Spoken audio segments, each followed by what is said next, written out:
morning. Good morning. Happy Tuesday, everybody. Welcome in. Hopefully you guys are having a good day. We're here. We're going to talk a little NBA playoffs. We're going to talk about MLB. One of my mortal enemies, absolute betting nemesis. And you guys know, I don't really care about that stuff. I just play the spots that I think are good. I don't have teams that I don't bet on or players, whatever. But there's one player that I hate betting on, and I think it is a spot for them tonight. So we're gonna talk about that that's in the baseball streets. So we'll talk about that. We're gonna talk NBA too. Obviously, last night there was 2 games. Cavs, easy sweep over the Heat. Look, again, I'm never one to it's none of my business, but if you consume content from someone that thought the Miami Heat had a chance in that series, I don't really know. I have no words for that.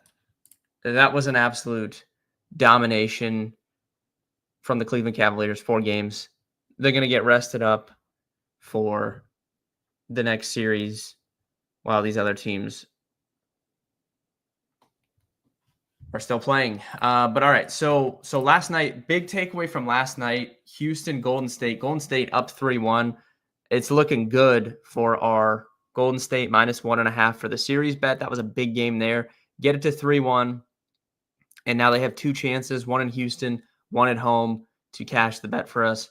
If you told me before the series when we bet it that we would be in a spot with Golden State up 3-1, I would have taken that every single time. So we've got a good chance to win one of 2 here and cash that bet. And I'm going to be honest with you guys. I had a revelation last night, and it's that if you guys remember back in the day, if you watched Scooby-Doo when you were a kid, they'd take the mask off the bad guy at the end of the episode and reveal who they are. I keep thinking that the Golden State Warriors, they're going to take the mask off of Ime Udoka, and it's JB Bickerstaff. Ime Udoka is JB Bickerstaff with off-the-court weird issues that got him fired from a job. You can't convince me otherwise. These are the same 2 people. This guy's and some coaches are like this. Some coaches are great regular season coaches, and they struggle in the playoffs. I truly believe right now that Udoka is one of those guys that can coach great in the regular season and struggles in these playoff series. It's such a different animal with the adjustments you need to make from game to game and within the game as well. It's so much different than the regular season, and I just think some of these guys are just not good at it. Steve Kerr has been marginal as a coach during this series, and he's coaching circles around Ime Udoka. And like I said, I don't even think Steve Kerr's been that good. He's been marginal, and he's coaching circles around Udoka. I feel bad for Rockets fans.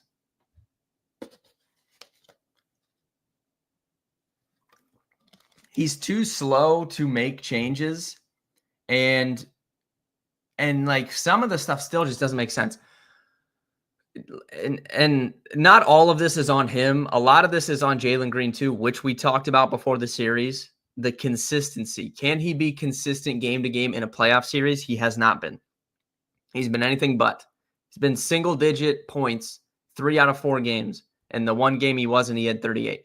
You can't have Jalen Green is their leading scorer, right? I know he's young, he's 24 years old, but the Houston Rockets cannot be in a spot where Jalen Green is getting you 7 or 8 points. There's no way they're going to win a game. I don't understand it. So I don't understand where he is. I don't know. He didn't even take any shots. He had 8 shots last night. So I don't really understand that. He was not on the floor at the end of the game. which I thought was comical. What was going on the last play of the game? The inbounds right after the free throw, they don't have a timeout. So why is like Steven Adams in the game? Why is there not a shooter in the game? I did not understand that whatsoever. But I thought like it took him, it was pretty late in the season. I feel like that the Rockets were going to the double big lineup with Steven Adams and Sengun. And then, he went to it a lot yesterday, and it was game 4. So I don't know. I think Steve Kerr has just been absolutely cooking Udoka in terms of adjustments, matchups. So I feel bad for Rockets fans, but they're a young team, and I can just pretty much guarantee you that they will be making a trade in the offseason. If I had a ranking of every NBA team most likely to make a big trade in the offseason, Houston Rockets would be number 1, far and away. And I wouldn't be shocked if Jalen Green is a part of that trade. Because I think the obvious one has kind of been linking Kevin Durant there, and Jalen Green could easily be a part of a package to Phoenix for Kevin Durant. I would not be shocked whatsoever. Now, could Houston get in the race for Giannis? Because I told you guys yesterday, I do think Giannis will probably be on another team next year.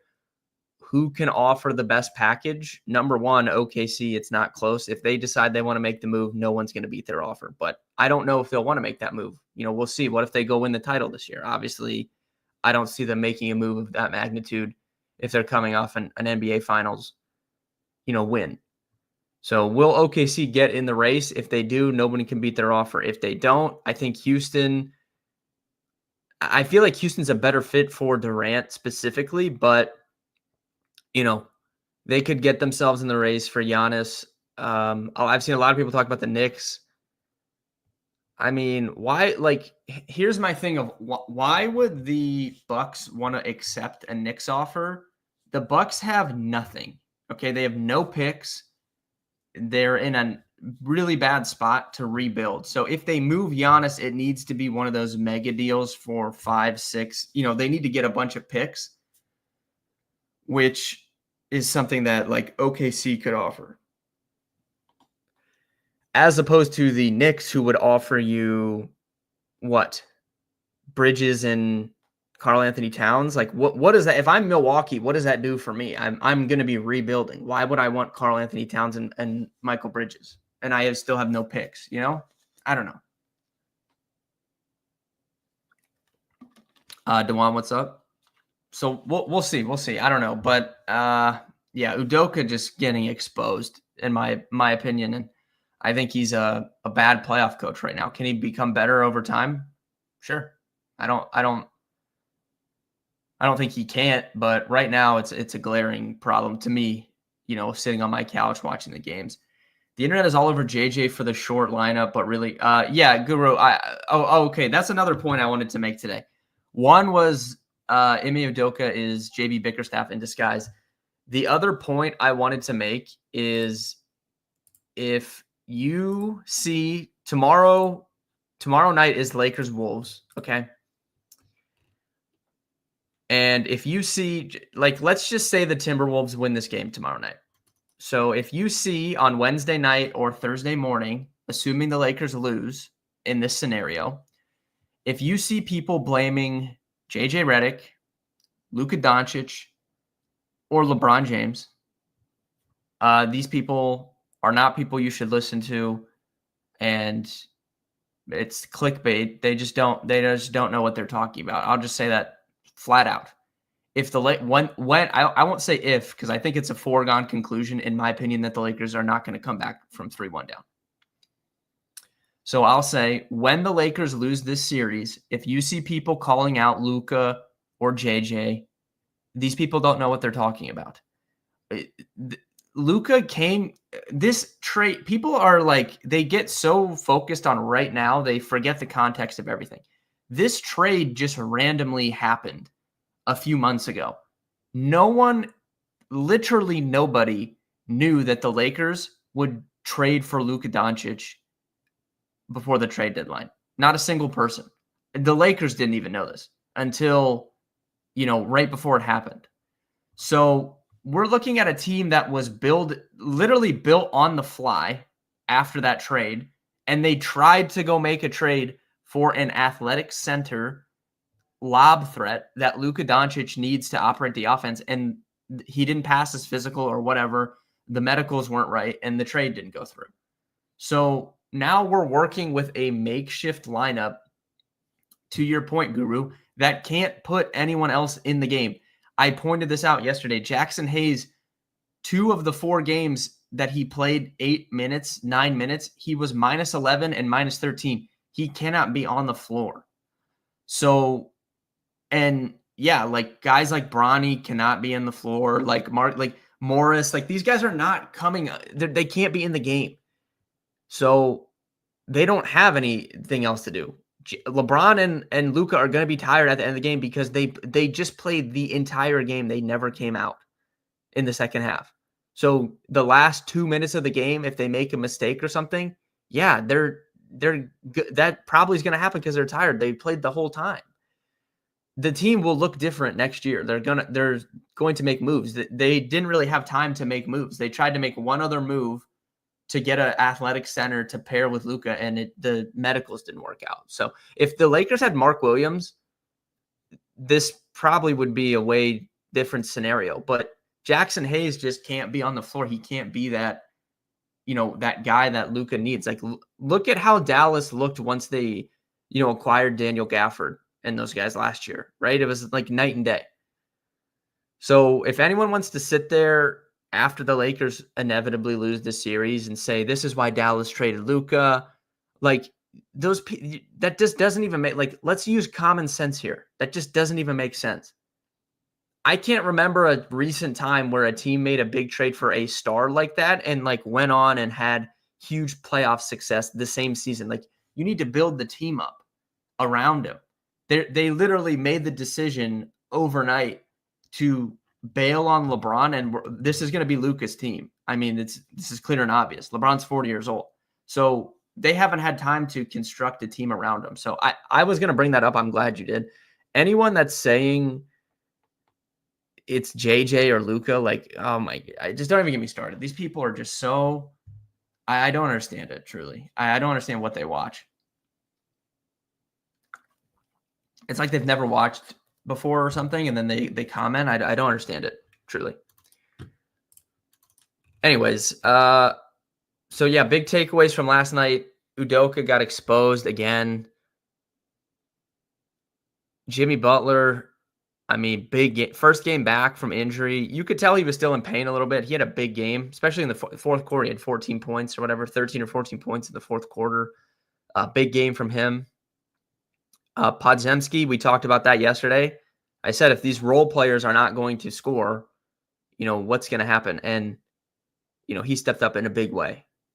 And Buddy Hield played very good too, honestly. The role players for the Warriors yesterday played very good. I feel good, though, about the Warriors, closing this out. I mean, the Rockets will probably win at home, so Warriors will probably close it out at home. But, yeah, that's kind of my thoughts there. Tonight, we've got 4 games. Pacers are going to close this out against the Bucks. I mean, I honestly would play this -8, I think. Yeah, I think they are, DeJuan. I mean, them versus Minnesota is going to be a great series. I think both of them could beat Oklahoma City. I would not be shocked if either of Golden State or Minnesota represents the West in the NBA Finals. And my only futures ticket is on Golden State to win the title, so I'm just gonna be rooting for them. I honestly would play this -8 though. I don't know. The Bucks are just complete dust and dead. Pistons, Knicks. I don't know, man. Like, the Pistons could win this game. I don't know. I'm kind of undecided on this. Like, I really trust Jalen Brunson in a closeout game at home, but the Pistons, man, like, after admittedly getting screwed on Sunday, like the refs had to come out and say, like, yeah, we screwed you over. I could see them having a big bounce back game and like getting this back to Detroit for another game. I could see that happening. I probably won't bet on this game. It should be a good game though. I could definitely see Detroit winning, and that crowd is going to be crazy tonight. Yeah, I agree, Dewan. Like, I wasn't a huge fan of the trade when it happened because I said mainly just because the Warriors basically have to win like this year or next year, or the trade just it doesn't make any sense. But they can certainly win this year, and it's such an advantage for them because in the last few years, they really weren't able to take Curry out of the game. Like they had no answer in the non-Curry minutes of anything to do, and the other teams would just really take advantage of that.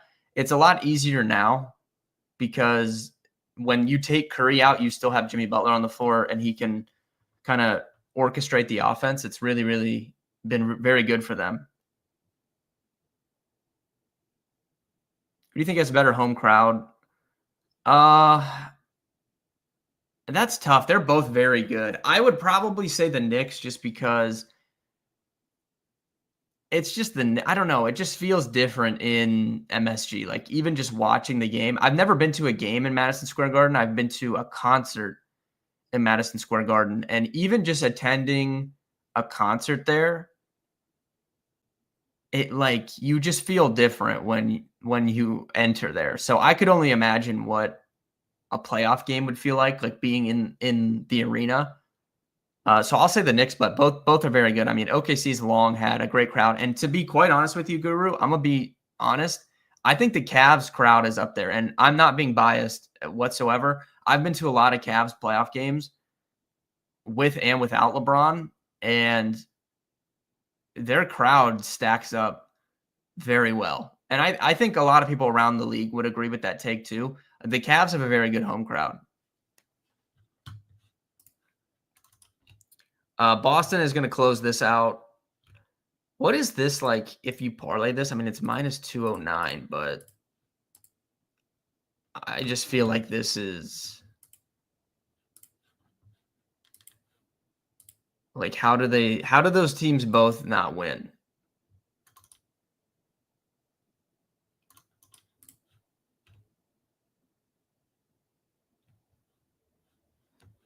I wonder if we did. Hold on, let's try and get a little cute here. I don't know where this is at. Looking for halftime. Here we go. First half, full time. Pacers. And then that gets you to minus 121. Well, okay. Let me see this here.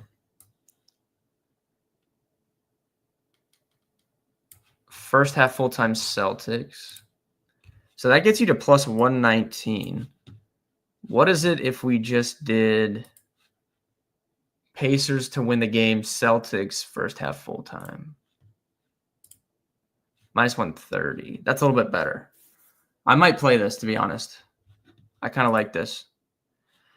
I think they're in a good spot, Dewan, honestly. I've talked about it a couple times, but making the DeAndre Hunter trade was really big for them to get another wing to match up against Boston. And Ty Jerome has really been a big difference for them off the bench.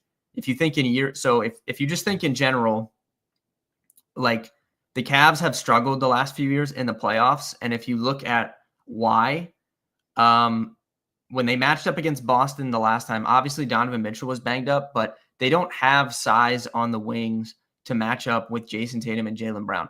So their kind of solution for that was to use Isaac Okoro, who is such a black hole on offense. He really can't be on the floor.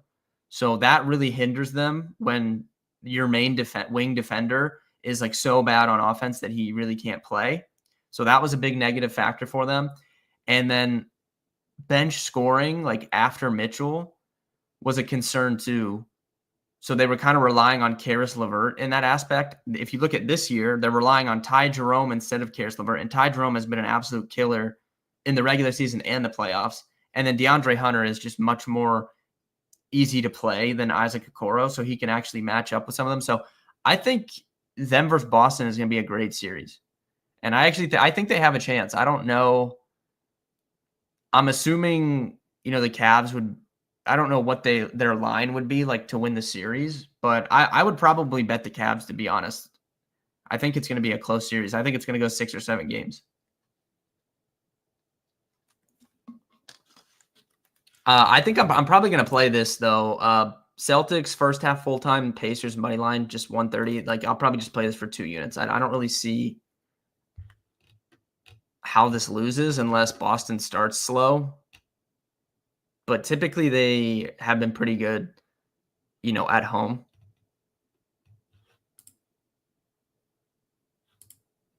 I don't know. We'll keep that in the back burner. And then the late game tonight, I told you guys I like the Clippers, so I'm going to be playing the Clippers tonight. I think they're going to win this in 6 games. Pretty surprised to see the public on Denver here. But I guess because they're going back home to Denver, maybe. I don't know, but I like the Clippers. They've already won a game in Denver. If you think back, I mean, the Clippers could have already won this series. I mean, they should be up 3-1 instead of 2-2 after that buzzer beater. And they could have won that first game in Denver too. I'm not concerned with how they play in Denver. So I just think the Clippers are better. And I could see Kawhi having a really big game again. Cavs Golden State Finals would be so sweet. That would be fun. I'm looking for a big Kawhi game tonight, though, so I like the Clippers to win that one. And then we'll talk about these games tomorrow, obviously. Moving on to baseball, I told you guys at the top of the stream. I told you at the top of the stream. I hate betting on this guy. Can anyone guess? Someone in the chat guess which hitter I'm going to bet on tonight, and I just absolutely hate him.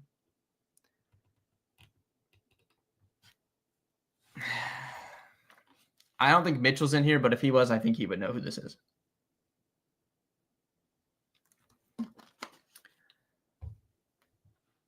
We are taking first and foremost, you can get a better line than this, I'm pretty sure. But we're taking Boston Red Sox. I'm going to split this. So I'm going to play Boston on the money line. And then I'm going to also play them on first 5 money line. So we're going to take both of these. So basically it's going to be a 3-unit play. And then 1.5 units is going to be split on the full game money line and the first 5 money line. But I like Boston tonight. Obviously they have, oh yeah, I hate the Twins. DeJuan knows the history of the Twins. My God. I forgot about that until you just said that. But yeah, that was like a 2-year run, DeJuan, of just like, they were just our enemies. Obviously the Red Sox have Garrett Crochet going tonight, which is well and good. One of the best pitchers in the American League. The reason I really want to take them, though, is I told you last week we'd probably be betting against Bowden Francis for a minute, and we're going to do that once again. The advanced numbers look very concerning. 335 WOBA allowed looks good on paper, but if you look at the expected WOBA allowed, 395, 304 expected batting average allowed. Strikeout rate isn't very good, 19%. He's got a 3.58 ERA, 6.29 expected. So just 3-run differential there between his actual and expected. I think he's going to get burned with a really bad start at some point.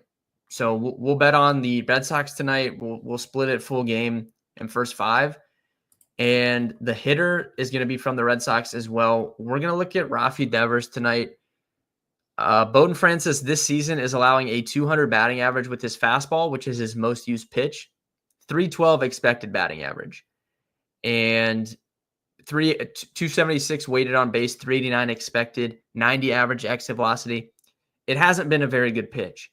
And I think that, that's something the Red Sox can take advantage of. Like, he's throwing his fastball almost 60% of the time. The Red Sox know they're going to see some fastballs tonight.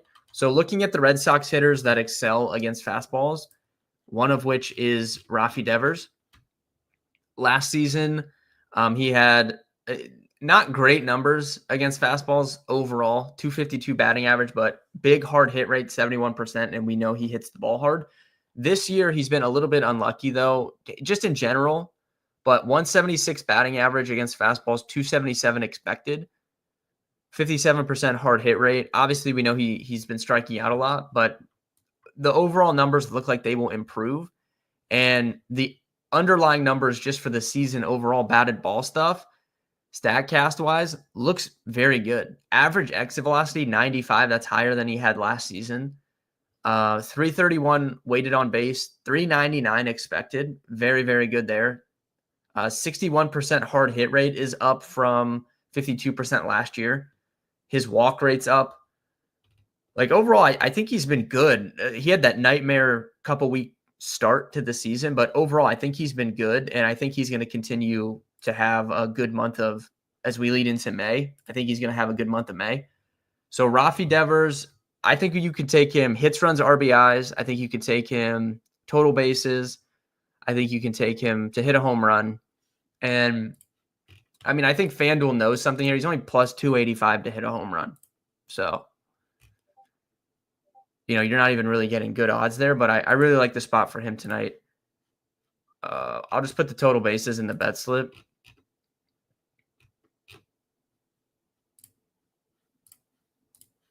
But yeah.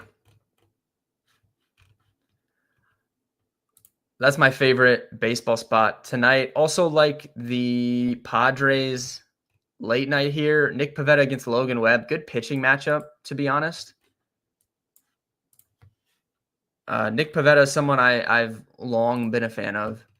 And he's been very good this year. 120 ERA, 279 expected, 27% strikeout rate, 194 WOBA allowed. Just elite. Absolutely elite. He's getting really, really big whiff rate on that sweeper that he mixes in. 188 batting average allowed with it, 41.5% whiff rate. Just really big numbers there. That's why he's getting, these strikeouts. Logan Webb has been, good as well. But he also is very, very good at home and pitches well in his home ballpark. So I don't really like to cite home road splits, to be honest. But honestly, Logan Webb, since he's pitched in, San Fran his entire career, he's never been on another team. It's a little bit easier to digest those home road splits. And especially when you bake in that his home ballpark is obviously a pitcher's park, more pitcher-friendly environment. So if we just look at his career splits, home versus on the road, at home, he has a 269 ERA in his career. On the road, 403. At home, he allows a 241 batting average. On the road, 257. He's allowed only 21 home runs in his career. At home, 40 on the road. 95 walks at home, 119 on the road. So he has more walks on the road, a higher batting average, more home runs allowed, higher ERA, less strikeouts. And it's pretty even innings pitched wise, 444 innings at home, 447 on the road. So it's a pretty even inning split, and the numbers are just far and away worse across the board. So I'm fine betting against Logan Webb on the road, and Nick Pivetta has been very, very good this season. So I like the Padres tonight as well. Tristan, what's up? You asked about Chris Paddock's strikeouts over 3.5. I mean, typically Cleveland, not a high strikeout offense, but they've kind of sucked the last couple days. I mean, they've gotten destroyed in back-to-back games. If we just look at overall, strikeout percentage for a team, they're 20th, so basically bottom 10, 21% of the time. Chris Paddock in general, I used to be so high on him when he was coming up with the Padres, but he's just not really a strikeout pitcher anymore. 27% his rookie season, 24% the next year, and then it just goes down from there. 20% last year, 19% to start the season. And that's not to say he can't get 4 strikeouts, but not typically the type of guy that I like to bet on in that market. If we just look at his game log, he's been consistently, hitting that. He's hit it in 3 of his last 4 games, but that could be some noise too. Like the strikeout rate is not high. Let's take a look at the swinging strikes and that stuff. Let me just take a look here. If we go to, let me pull up today's pitchers.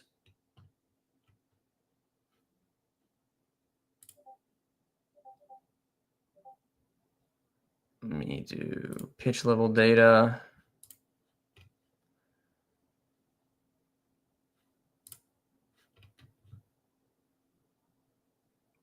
Ten 10.7% swinging strike percentage.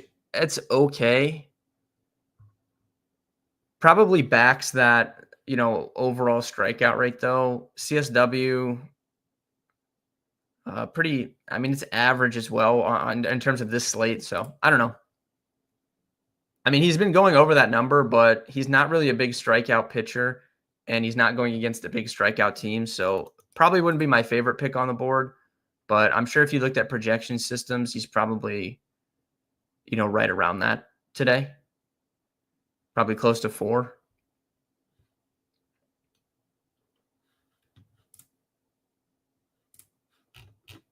But yeah, I mean, that pretty much does it for today's slate. Big baseball slates. If you guys are playing DFS tonight, good luck with that. If you are betting, good luck with that. I definitely really like the Red Sox tonight. One of my favorite plays of the season thus far. And I think I said that last week when we bet against Bowden Francis with Houston, and they came through and won for us. So I think we go back to the well here. We take the Boston Red Sox tonight. And then I might do this parlay, maybe Celtics first half full time with the Pacers money line. I feel pretty strong about those two closing out. And I like the Clippers as well. So we'll be live tomorrow, 11 a.m. We'll recap today, preview tomorrow. We've got some banger NBA games tomorrow night, and there'll be some baseball as well. Good luck tonight with all your bets, DFS, and all that. And I'll see you guys tomorrow.